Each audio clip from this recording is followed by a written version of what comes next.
Last time we talked about the causes and effects of European exploration and colonization as three cultures clashed across the Atlantic Ocean. This session we will discuss how our story began, with the founding of Jamestown and the subsequent colonization of the South.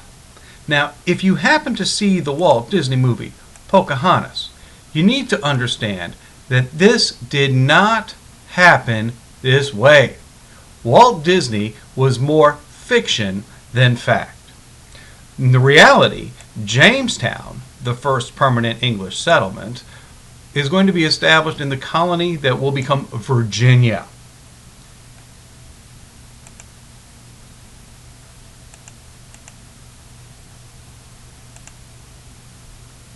There were three major players in North America during this time. The French had explored and colonized much of the northern North America and the central part of North America along the Mississippi River. You can see where their exploration and settlements would have been. The Spanish explored and literally conquered Central and South America. So they were a very, very major player. Now notice that both France and Spain were financed by their rich and powerful kings. Unfortunately, the British did not have a wealthy king, and their king was simply too poor to pay for any such quests. However, there is going to be a solution. The joint stock company. In a joint stock company, investors would pool their money to pay for a colony. The goal was to make a profit, and because these were private citizens who were making the investments, the king was not in a position to lose any money and was not financially necessary. The king would grant a charter. That is a legal permission for the company to operate with the king's blessing and all of their agreements. Now, this included the agreement of how the colony would be operated. The company was responsible for running its own colony based on company rules. The king would in turn benefit from taxes, trade, and a growing empire. Now, this is the seal of Virginia's company, the Virginia Company of London. Now, this was the charter was granted by King James I to the Virginia Company. And if you have ever wondered how the James River got its name, it came from this company. Cha-ching! Virginia and other southern colonies were founded by people seeking economic opportunity. Many came initially to find gold, but those efforts failed miserably. The real wealth came from establishing large farms or plantations, which would grow cash crops and export them back to England. Still others sought to escape poverty in Britain and believed that relocating to America gave them the best chance at economic opportunity.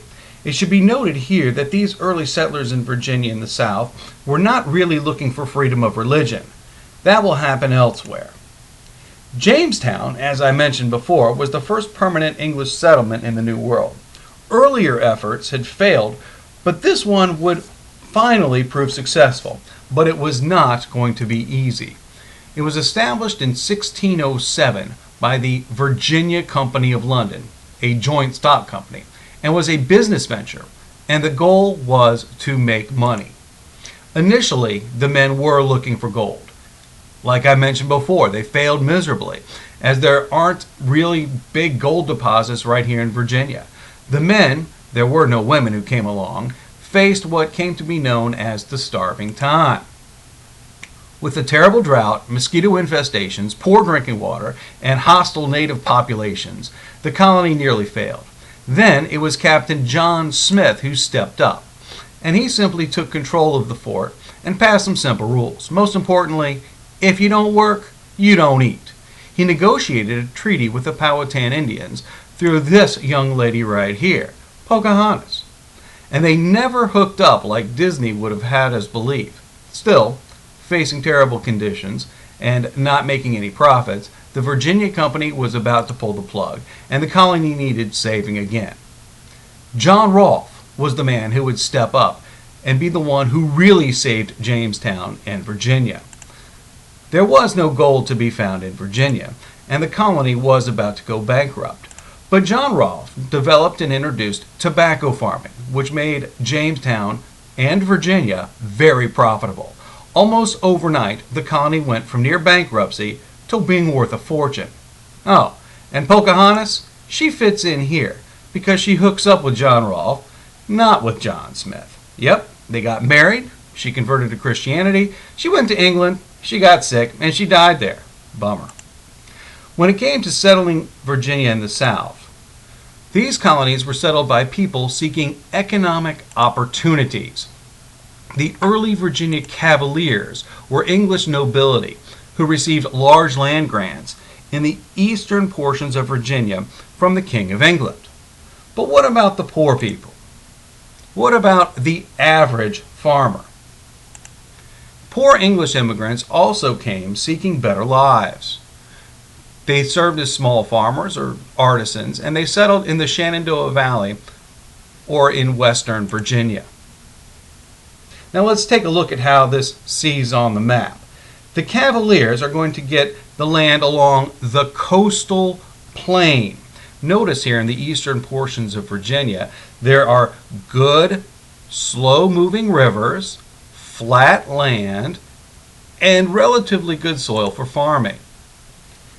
The poorer farmers had to move further inland, where the rivers were not as good, the land was not as flat, and the soil was not as fertile. Even back then, the rich guys seemed to get the best stuff. So where do indentured servants fit in? Indentured servants were people who agreed to work on tobacco plantations for a period of time in exchange for passage to the New World. Now this is going to populate the colony as well as provide cheap labor. The colony needed more men to come and have farms of their own. Even small-time tobacco farmers could profit, which was good for the company. This was proving to be a win-win situation for the Virginia Company of London, and these indentured servants filled very important needs. However, this would soon change. The first African slaves are going to arrive. They were brought to Jamestown against their will in 1619 aboard a Dutch slave ship, which had perhaps been disabled and blown off course. These first slaves worked on tobacco plantations, and records show that they were treated more as indentured servants than slaves as we would think of today. And eventually, they lived freely in Virginia. However, with the growth of the agricultural economy based on large land holdings in the southern colonies in the Caribbean, that's going to lead to the introduction of widespread slavery in the New World. The English colonists in Virginia and the South learned quickly from the plantations in the Caribbean and South America that African slaves were a cheaper alternative to fill the labor needs, and slavery will grow as the English colonists grow. Now something else amazing happened in 1619. Virginia established its self-government. The Virginia House of Burgesses had its first meeting right there in 1619. And by the 1640s, it was established as the first elected assembly in the New World. Virginia had become a republic. It has operated continuously and today is known as the General Assembly of Virginia. Now this makes our state government the oldest representative democracy in the world. Exploration and colonization initiated a worldwide commercial expansion as agricultural products were exchanged between the Americas and Europe. This process that's going to come to be known as the Triangle Trade is going to show the flow of the goods and the people across the Atlantic Ocean. Raw materials from the colonies will be sent back to the mother country. This is going to include the cash crops. This is going to include raw materials that are harvested from the rest of the land. Now, those materials, once here, are going to be manufactured, turned into products. And those products will be sent back to the colonies and also down here to Africa in exchange for slaves.